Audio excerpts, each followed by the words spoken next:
నమస్తే, నేను ప్రశాంత్. రోషయ్య జయంతి సందర్భంగా రోషయ్య గారి విగ్రహాన్ని హైదరాబాద్ నడిబొడ్డున ఓపెన్ చేయడం అయితే జరిగింది. సో అది ఏంటో తెలుసుకుందాం. దీని గురించి అయితే మాట్లాడేందుకు ప్రస్తుతం మనతో పాటు సీనియర్ జర్నలిస్ట్ సిఎస్ రావు గారు ఉన్నారు. నమస్తే అండి. నమస్తే సార్, రోషయ్య జయంతి సందర్భంగా రోషయ్య గారి విగ్రహాన్ని ఈరోజు ఓపెన్ చేయడం జరిగింది. అంటే ఆంధ్రప్రదేశ్ రాజకీయం మళ్ళీ ఇక్కడ స్టార్ట్ కాబోతుందా? ఆంధ్రప్రదేశ్ రాజకీయం కాదు, ఏదైతే ఉద్యమం సందర్భంగా భౌగోళికంగా విడిపోదాం, అన్నదమ్ముల్లాగా కలిసి ఉందాం అనేటువంటి నినాదం ఏదైతే ఉందో ఆ నినాదానికి ఇప్పుడు బీజం పడింది అని చెప్పి చెప్పుకోవచ్చు. ఇప్పుడు ఆంధ్ర ఆంధ్ర ఆంధ్ర అని చెప్పి రెచ్చగొడుతున్నారు ఈ మధ్యకాలంలో. మళ్ళా ఆ సెంటిమెంట్ తోటి 10 ఏళ్ళు అయిపోయింది, గడిపారు BRS party. Kalvakuntla family enjoy చేశారు. తెలంగాణ రాష్ట్రం మీద వాళ్ళ పెత్తనం కొనసాగింది. ప్రజలు ఇచ్చినటువంటి అధికారాన్ని పూర్తి స్థాయిలో వాళ్ళు సద్వినియోగం చేసుకున్నారు స్వప్రయోజనాల కోసం అనేది ఉద్యమకారులే చెప్తున్నారు. నేను చెప్పడం కాదు, ఉద్యమకారులే చెప్తున్నారు. ఎందుకు? వాళ్ళ ఆస్తులు చూసిన తర్వాత ఎవరైనా అలానే మాట్లాడుతున్నారు ఉద్యమకారులు. పైగా కొంతమంది ఏమంటున్నారు, టీఆర్ఎస్ పార్టీ ఉద్యమ పార్టీ అయితే టీఆర్ఎస్ పార్టీ ఖాతాలో ఉన్నటువంటి 800 కోట్ల రూపాయలు తెలంగాణ సమాజానికి ఇవ్వాలి అని చెప్పి అడుగుతున్నారు.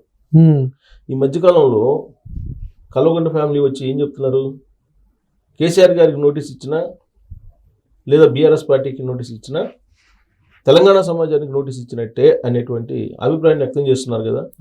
అదే నిజం అయితే తెలంగాణ పార్టీ లేదంటే తెలంగాణ కోసం పుట్టిన పార్టీ అయితే ఆ పార్టీ ఖాతాలో ఉన్న 800 కోట్లు తెలంగాణ సమాజం కోసం ఇవ్వచ్చు కదా, తెలంగాణ అమరవీరుల కోసం ఇవ్వచ్చు కదా అని చెప్పి అడుగుతున్నారు. పైగా కొంతమంది తెలంగాణ విఠల్ అని సీనియర్ జర్నలిస్టు నా ఇంటర్వ్యూలోనే నాకే చెప్పారు. ఏం చెప్పారంటే, తెలంగాణ కోసం ఉద్భవించినటువంటి ఉద్యమ పార్టీ టీఆర్ఎస్ పార్టీ, దాని ఖాతాలో ఉన్న డబ్బులన్నీ లేదా దాని ఖాతాలో ఉన్న ఆస్తులన్నీ స్థిరాస్తులు అన్నీ కూడా తెలంగాణ సమాజానికి చెందుతాయి.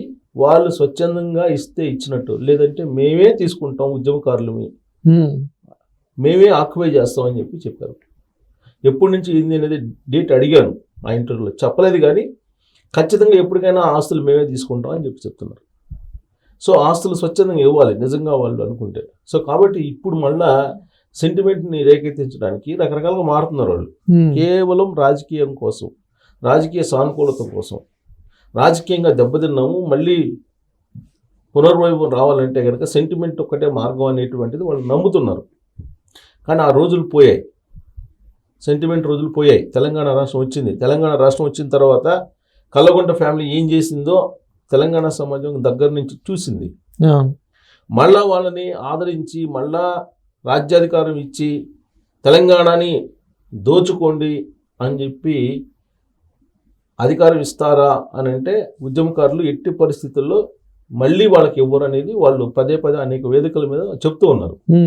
కానీ అదే తెలంగాణ ఉద్యమకారులు కొంతమందిని వాళ్ళతోటి తిప్పుకొని వాళ్ళ చేత ఇప్పుడు మళ్ళా మనకి దోపిడీ జరుగుతుంది, ఆంధ్రలో వస్తున్నారు, దోపిడీ జరుగుతుంది అనేటువంటి ఒక ప్రచారాన్ని, ఒక సెంటిమెంట్ని లేపి ఒక భావోద్వేగాలను క్రియేట్ చేసి వచ్చే ఎన్నికల నాటికి ఆ భావోద్వేగాల నడుమ ఓట్లను రాబట్టుకునే ప్రయత్నం వ్యూహాత్మకంగా చేస్తున్నారు.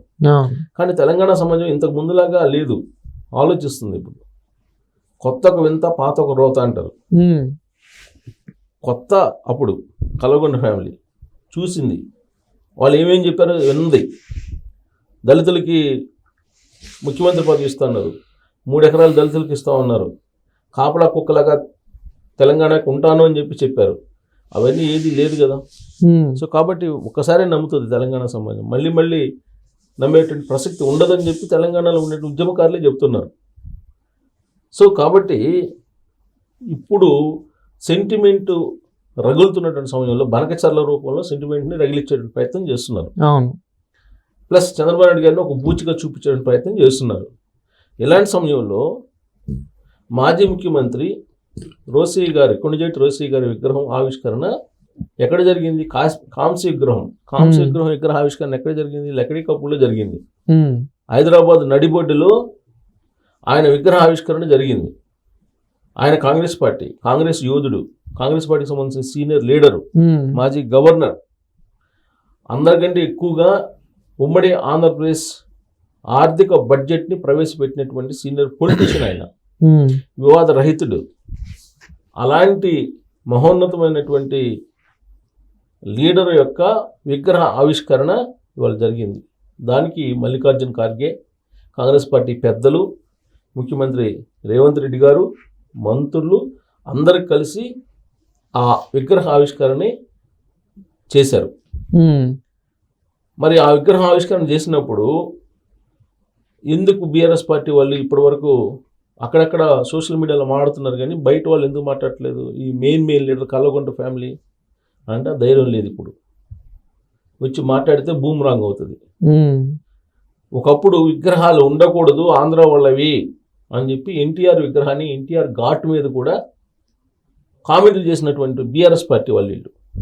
ఇప్పుడు ఉన్నటువంటి బీఆర్ఎస్ పార్టీలో ఎన్టీ రామారావు గారు దగ్గర రాజకీయ పాఠాలు నేర్చుకొని రాజకీయంగా ఎదిగొచ్చినటువంటి కల్వకుంట్ల ఫ్యామిలీ ఉన్నటువంటి కొంతమంది లేదా వాళ్ళ అనుచరులు ఎన్టీ రామారావు గారి ఎన్టీఆర్ ఘాట్నే టచ్ చేసేదానికి ప్రయత్నం చేశారు.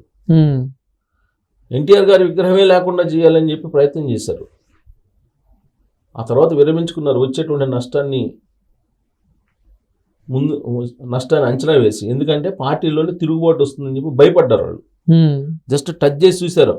ఆ మూమెంట్లో టచ్ చేసి చూసి ఆ పార్టీలోనే వ్యతిరేకత వస్తుంది, పార్టీలోనే కొంతమంది తెలుగుదేశం పార్టీకి సంబంధించినటువంటి అభిమానులు, ఎన్టీ రామారావు గారి అభిమానులు, తెలుగుదేశం పార్టీ కన్నా కూడా ఎన్టీ రామారావు గారికి సంబంధించినటువంటి అభిమానులు ఎన్టీ రామారావు గారి కోసం ఇవాళకి కూడా ప్రాణం తీసుకునేటువంటి అభిమానులు ఉన్నారు.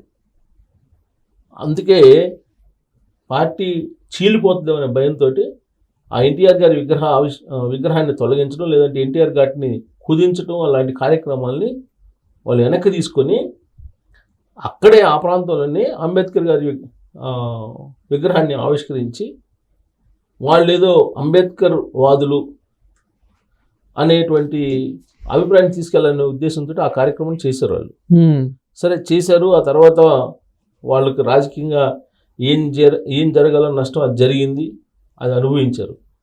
ఆ అనుభవంతో ఇప్పుడు రోసయ్య గారి కాంస్య విగ్రహాన్ని కనుక అడ్డుకునే ప్రయత్నం చేసినట్టయితే రాజకీయంగా నష్టపోయిన వాళ్ళే. అందుకే కీప్ క్వైట్, గప్చిప్గా ఉన్నారు, ఏం మాట్లాడట్లా. మామూలుగా అయితే నిఖార్సైనటువంటి ఆంధ్ర లీడర్ ఆయన, ఉమ్మడి ఆంధ్రప్రదేశ్కి మాజీ సీఎం. మరి మాజీ సీఎం విగ్రహాన్ని, నిఖార్సైనటువంటి ఆంధ్ర పొలిటీషియన్ సంబంధించిన విగ్రహాన్ని నడి రోడ్లో ఆవిష్కరిస్తూ ఉంటే గప్చిప్కి ఎందుకున్నారు? ఒకసారి విగ్రహం గురించి మాట్లాడమని చెప్పండి, ఏమవుతుందో తెలుసు. ఎందుకు మాట్లాడట్లా అంటే ఏ వ్యక్తిని అయితే టచ్ చేసి విమర్శలు చేస్తారో ఆ వ్యక్తి అయితే మనకు సెంటిమెంట్ వస్తుంది. ఏ వ్యక్తిని టచ్ చేస్తే రాజకీయంగా నష్టపోతామో ఆ వ్యక్తికి సంబంధించిన విగ్రహాలని, ఆ వ్యక్తికి సంబంధించినటువంటి అంశాలని మాట్లాడాలి. దీన్ని ఏమనాలి? తెలంగాణ వాదం అనాలా, లేకపోతే కల్వకుంట్ల వాదం అనాలా? ఆలోచించాలి. తెలంగాణ పబ్లిక్ కూడా ఆలోచించాలి.